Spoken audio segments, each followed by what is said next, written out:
For all you comic book lovers out there, today's solve might be right up your alley. Welcome back to Pierre Solves. Today I've got an interesting puzzle from Ravensburger's art collection. It features a famous piece by Roy Lichtenstein called In the Car, originally painted in 1963. Keen-eyed observers might notice something a little unusual. The image isn't smooth, but made up of lots of tiny dots. I'll talk more about that and Lichtenstein's unique style during the build, so stick around for that. As you can see, this will be a first time solve for me. My first impression is that the puzzle doesn't look too difficult. It seems like there's about 5 distinct sections I can sort and work through, but it might turn out a bit more challenging than expected. As usual, I'll share my thoughts as we go. Also, the comic book feel is pretty exciting. To me, the guy and the girl look like they're up to no good, kind of villainous, but maybe they're actually the good guys, who knows? I'll also share what the internet thinks as we go along. Alright, enough chatter, let's get to solving.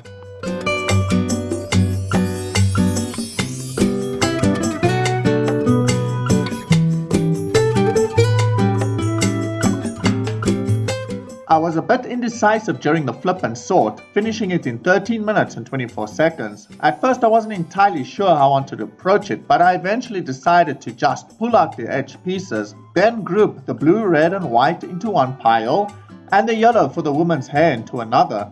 Looking back, I probably should have done more sorting at this stage. For the second solve, I'll separate even more piles. Things like the red dots in the faces, the blue dots in the background, and the orange and black in a scarf. It would take a bit longer up front, but that would likely speed up the overall solve quite a bit. We'll find out later in the overhead time lapse. So who was Roy Lichtenstein?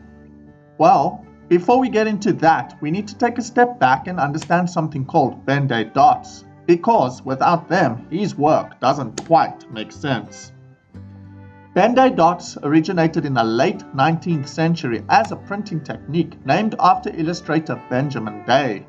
At the time, printing full-color images was expensive and complicated, so publishers used patterns of small colored dots to create shading, depth, and different tones using limited ink.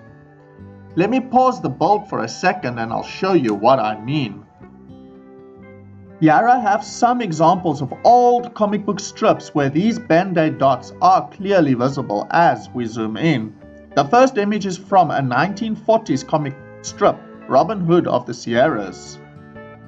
The second image is from 1943 from Cuckoo Comics featuring Bernie the Fox.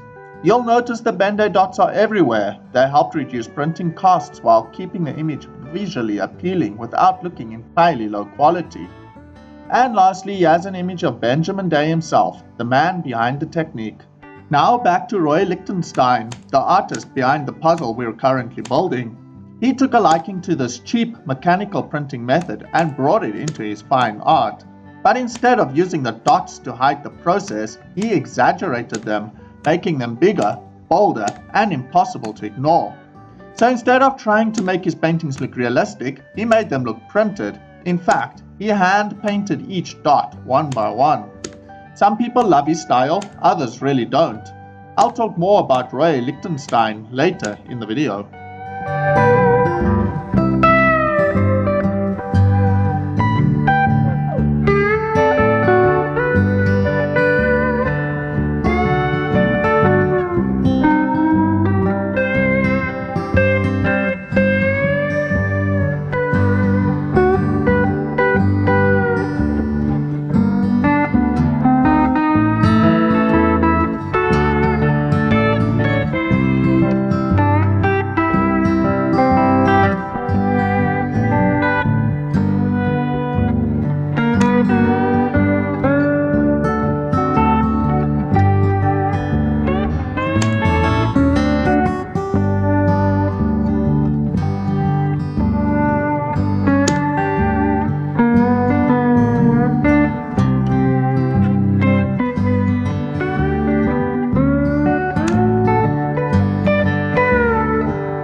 At the start of a new day, my progress at the 2 hour and 2 minute mark looks like this.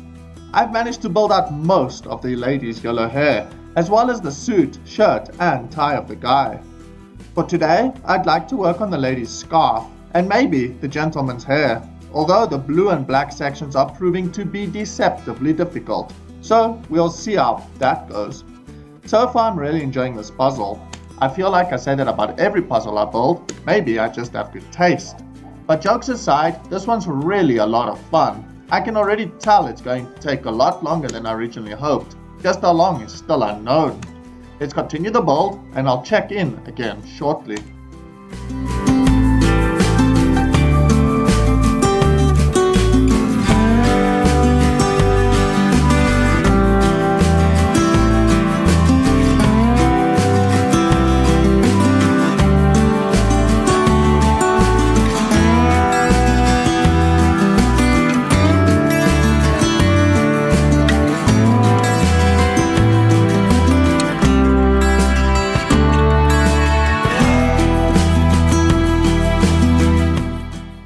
Alright, so while working on this section, I thought it would be interesting to see what other people think about this puzzle before diving deeper into the artist himself.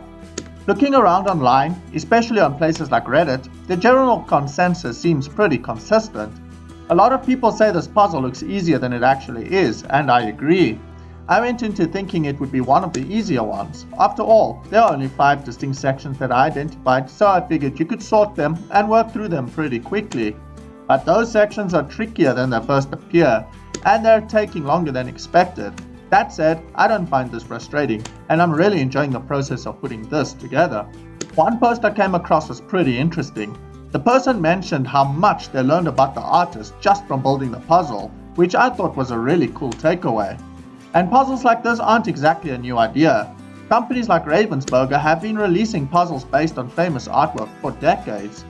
So let's talk a bit about the illustration itself, in the car. My first impression of the painting was that the couple looked a bit mischievous, like they might be up to no good, but interestingly, a lot of people online see it differently. Many interpret the scene as a moment of tension between the two characters. Even though they're sitting right next to each other, there's a sense of emotional distance, and to be fair, I kind of see that now as well. It's actually a bit of a sad interpretation if you think about it. Others see it more as storytelling, like a frozen frame from a larger comic, where we're left to imagine what happens next. And in that context, my original thought of them plotting something kind of fits too. It's really open to interpretation. Are they arguing? Are they escaping something? Are they the good guys or not? That's the beauty of art. Everyone sees something different. I'll talk more about Roy Lichtenstein a bit later. For now, let's continue the build.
near completion of all the major sections of this puzzle, we're currently sitting at 6 hours and 49 minutes of total build time. All that really remains are the skin tones, the faces of our characters. At this point I'm forced to shape sort, as most of the remaining pieces look almost identical. Red dots on a white background. There's a very faint gradient, lighter and darker reds, but to be honest, it's extremely difficult to track. This is definitely the hardest part of the puzzle in my opinion. But this also feels like the perfect moment to talk about the artist himself, Roy Lichtenstein. Now that you know what Band-Aid dots are and have some backgrounds on the piece we are building in the car, let's unpack the life of the artist behind it. Lichtenstein was born in 1923 in New York City, and from a fairly young age, he showed an interest in art, music, and design. He later went on to study fine art and even served in the military during World War II before continuing his education. In the early part of his career, his style wasn't what we recognize today. Like many artists, he experimented with different techniques before eventually finding his signature look in the late 1950s and early 1960s. That's when he became one of the leading figures in pop art. He took the Band-Aid dot technique and made it central to his work. Even though his paintings look printed, they were actually done by hand, carefully painted to mimic that mass-produced comic book style he was inspired by. Now, not everyone was a fan of this approach. Some critics argued that he was simply copying comic artists, while others really admired what he was doing. Either way, his work sparked a lot of discussion, and that kind of attention is usually a sign that something meaningful is happening. On a more personal note, Lichtenstein was married twice, had children, and continued creating art for decades. He passed away in 1997, but his work still lives on today, in fine art, design, advertising, and even puzzles like the one we're building here. Here is a picture of Lichtenstein standing proudly with his Band-Aid dots. Wish me luck as I tackle this red and white Band-Aid dot section, also known as the faces. We're getting very close to the finish now.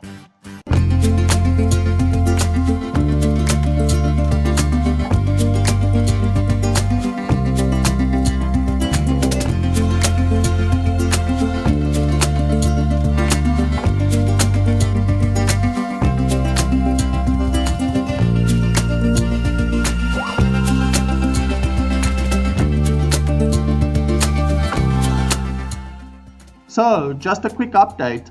You've just watched close to 2 hours of footage and the progress is painfully slow. We're now sitting at 8 hours and 36 minutes. I did a bit of a resort as well. I pulled out anything with black in it and kept that to one side, and the rest is just red dots on a white background. As you can see, it all looks exactly the same. I'm going to try and finish this puzzle in under 10 hours. My original target was 6.5 hours. I really thought this would be easy. At this pace though, I might not even make 10 to be realistic. Anyway, I'll check in again at the end.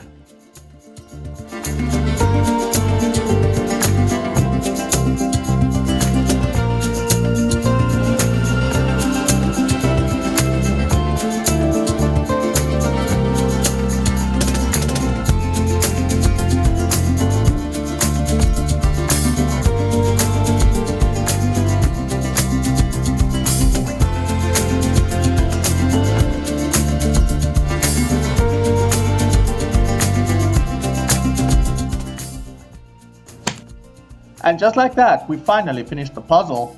Total solve time, 10 hours and 8 minutes. This was a really enjoyable build. Definitely challenging at times, especially towards the end, but overall, a lot of fun. And like many others who've built it, I feel like I've come away learning something as well. Not just about the puzzle, but about Roy Lichtenstein and his work. As we pan across the finished image, you can really start to appreciate these iconic Band-Aid dots.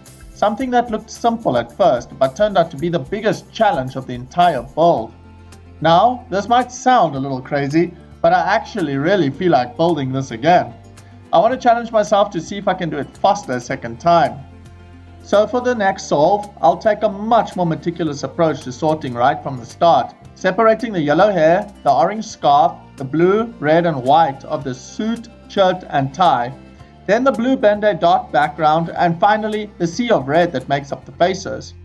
For the second solve, I'll be featuring it as an overhead time-lapse with no commentary. Enjoy!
And that brings us to the end of today's build. As you saw in the time lapse, I changed my strategy slightly for the second solve. The better sorting in the beginning helped shave about an hour off my time. For now, this one is going back to the shelf, but I'll definitely be building it again in the future. Thank you so much for watching all the way to the end. I really do appreciate it. If you enjoyed the video, please consider subscribing. I truly appreciate the support. I hope you enjoyed today's puzzle pick, not just the build itself, but also learning a bit about Band-Aid dots and the fascinating life of Roy Lichtenstein. For those of you thinking about trying this one yourselves, I can definitely recommend it. It's on the more difficult side, but still a very fun puzzle to build. Thanks again for watching, stay safe, and I'll see you on the next epic adventure.